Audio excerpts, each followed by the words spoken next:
Dwarves, The Lost Race of Tamriel, Volume 3, Culture and History, by Calkelmo, Scholar of Markarth. In this final volume on our discussion on the Dwarves, again, see the term Dwemer for references using the more scholastic name, we will attempt an examination into the distinct culture and history of Tamriel's lost race.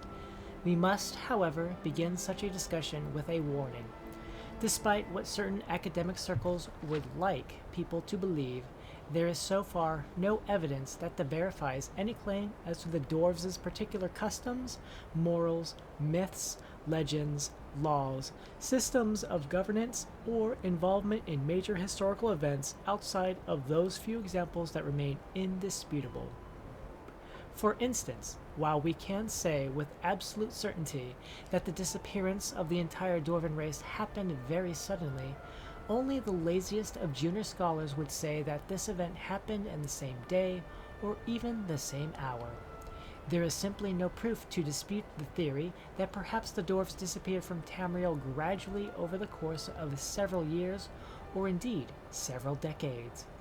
There is also nothing that disproves the source of this disappearance as being attributable to mass deaths, plagues, magical contamination, experiments into the nature of Aetherius gone wrong, or even race-wide teleportation into one of the planes of oblivion. There is simply too little that the Dwarves left behind that points to the nature of their great vanishing act, and this same frustration applies to all aspects of their social structure and history.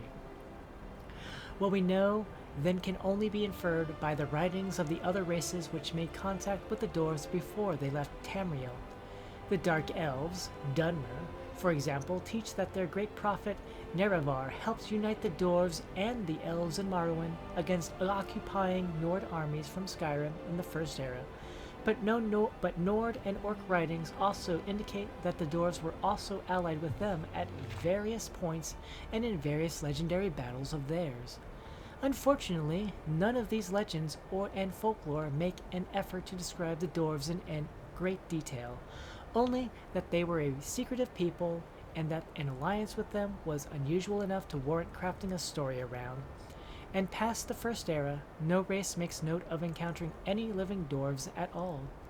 This is further confounded by the fact that so many of the Dark Elven writings on their relationship with the Dwarves were lost during the tragic eruptions of Vardenfell during the Oblivion Crisis nearly 200 years ago.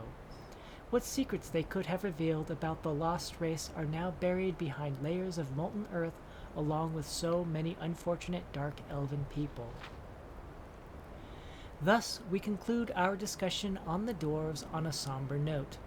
As with all scholarly endeavors, we are left with more questions than we have answers, and the proof we so desperately search for is so often out of reach, denied even to the most fervent effort. The mysteries the Dwarves have left us with could easily warrant another century or so worth of personal examination from me, and quite possibly even several millennia of excavation of even one Dwarven ruin would be insufficient to paint a complete picture on them.